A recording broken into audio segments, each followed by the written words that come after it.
Welcome to Season 4 preseason of the 2027 AMU Dynasty as 23rd in the nation for the preseason polls. We're going to go ahead and set up a recruiting board, do our custom schedule, and then do week 0 because I never schedule a week 0 game. So I'm going to go ahead and jump into this first, cut to the end of this, and then we'll be on our merry way. All right, I got to talk about this. This is a stupid recruiting class, right? So 5 stars.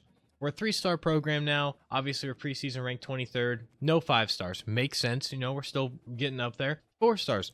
We got a lot of 4 stars, you know. That's pretty good. Obviously, 3-star program. You know, went to a bowl game last year, didn't win. But, you know, a lot of 4 stars. What is this? 8th? That's it? And it gets worse. I'm not going to recruit 2 stars, but 4 and 0 1 stars. Just nobody wants to come to our school anymore. Did we make some type of toxic culture in that bowl game, or what happened? Like, I'm gonna have to just hope we jump up like on these guys' interest to even get players. Like, we're gonna have to jump, you know, Toledo, Cincinnati, Indiana, Kansas State, and Liberty, for example, just for this Mike linebacker. I don't know how many positions I need to fill, but like, this is, oh, we have actually a lot of needs. Oh my gosh. Yeah, like, this is going to be hard to fill all these because nobody wants to come to our school. I don't know what happened, but I'm going to go ahead and try to figure out who we can get. We have 750 hours to scout and scholarship, and then I guess I'll see you after that with whatever our board looks like. Plenty of hours to get through all these guys. Oh, first gem. Let's go. Okay, nice. We're 9th on them, but first gem. Well, that was very lackluster. Not much I can do with the prospects list I was given. So obviously I tried to keep it minimal because there's not many. So the 4 stars, I went through and only got the needs. I have 14 total spots available at the end of the season. I have 14 seniors leaving and whoever else decides to transfer. So I was aiming for 10 to 12 recruits. I have 12 on the board. Kind of just fill the space. A lot of them's defense and then tackles. So not a crazy recruiting class. Like, I have 450 hours left, so I might just go scout some people, but like, there's not much I can do with what they gave me. Like, no one's interested. Like, I'll go after a couple of these wide receivers and I can just bench them, or unless, you know, if they start, I can just cut the guys. But like, not a lot I can do with what I was given. Like, we'll scout and see how it goes. But obviously, not much I can do. Like I said, 5-7. That's actually crazy. All right, well, that's it. I have 14, I believe, total now. So we'll just have to see where this goes. Pray for the best, fingers crossed, but I mean, I'm gonna have a lot of points left over because there's not much again can do, like I was just stating. But I already did the custom schedule, so assuming UCLA doesn't play week 0 or nothing crazy happens, we should have a top 25 matchup for week 1. We're gonna be at home against UCLA, then we're gonna go on the road, play Fresno State in their house, and then we're gonna have we've played them the last 2 seasons. We played them 2 years ago in the regular season, then we played them last season in the bowl game, if you saw that. We're going to try to get our revenge on Tulsa, so we're going to play them also at home. Old Dominion had a great run. They made the college football playoff with a conference auto bid, so that was pretty dope. We're going to play them at home. We're going to play at Colorado, and then we start some conference play, go at Nevada. Always play Syracuse, played them the last 3 years. Might as well keep them on the schedule. Kind of good rivalry going on between us. They're 24th, we're 23rd. Hopefully we're both ranked when we get there. That'd be dope. Nice game against my my favorite group of 5 team, who went 10-4. Oh, yo, round of applause for UTEP. Awesome. First bye, Far East versus the Far West. Obviously, couldn't have in week 13. Couldn't do 12 or 11 because they're locked. They weren't available for week 13 because they joined the MAC. So we're going to play them in week 10. We're just going to move it forward a little bit, still keep it alive. Shout out to the commissioner for letting us keep UMass on the schedule as they were their alma mater. I hope you watched the last episode. You'll know exactly what I'm talking about. We got a call from the commissioner and, inviting us to the Mountain West officially and congratulating us on, our postseason. And although it wasn't successful, we were able to go somewhere and they gave us a new home, no longer Independence. So definitely make sure you check out that episode. I know it's a long one. Just skip to where the phone call happens. It's towards the end. And then we play New Mexico at home at San Jose State. And then to finish it off with a little cupcake like Georgia, Alabama, everyone does. We're going to play versus Ball State at home. And then obviously we get into, Army, Navy. And then hopefully, possibly, maybe, first year in, Mountain West Championship game. But that's going to be our schedule. Obviously, showed you guys recruiting. We're going to go ahead and get into week 0 of the 2027 season here for AMU. Season 4 on the channel, as some of these commits and recruits we're going for are already first on their interest boards. So that is great. Hopefully, obviously, we can keep it that way. A good 4-star class of 10 people is good enough for me. But I'm going to go ahead, we'll do this recruiting, and then we'll sim to week 1 officially. And then the next episode, you guys will see our first game, hopefully a top 25 matchup. All right, I went ahead and spread all the points around. Got 50 or some more on every one of the 4 stars except for the wide receiver. And then we got 25 on these left tackles down here. And this guy looks like he's going to go play for the midshipman. So I just threw 10 on him. If we jump up, maybe I'll try a little bit harder. But we have a couple left tackles here and a right tackle that we can go for. So I'm not really too worried about him. But that's going to be that recruiting class right there for this week. So we're going to go ahead and sim to week 1. And we're hoping UCLA is ranked. I would love a top 25 matchup for our first game of season 4. So fingers crossed here.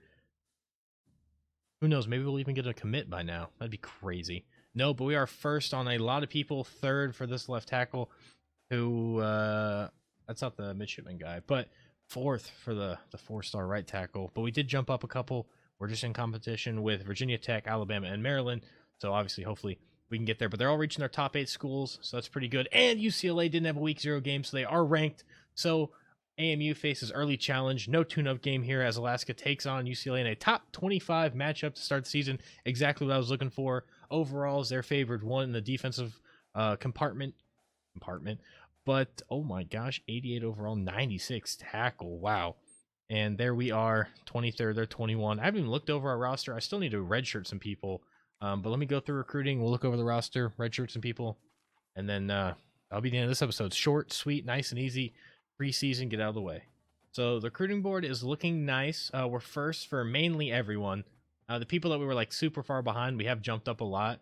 It looks like we might even get a commit here real soon in Drake here in the left guard position, which would be chef's kiss fantastic. But a lot of them are getting their top 5. We can start hard selling them. So this is really good. Obviously, if some people don't jump higher up than others, like this, if they keep leading in the race, then obviously we can't do anything about that. I might take these 2 off and just really go hard for those 4 stars. But so far, looking so good. Let's go ahead and check out our new team. I haven't even looked at the overall completely based on the depth chart. So let's go check it out. Because I know some changes did happen, like Diaz is now starting over Frost.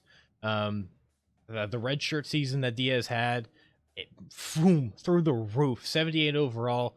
Obviously, you know, he's an improvising quarterback, so he doesn't have, you know, the best throwing stats. He's got less throw power, but you know, better short, less medium. He's got better deep ball accuracy, and his throw on the run 90 is crazy.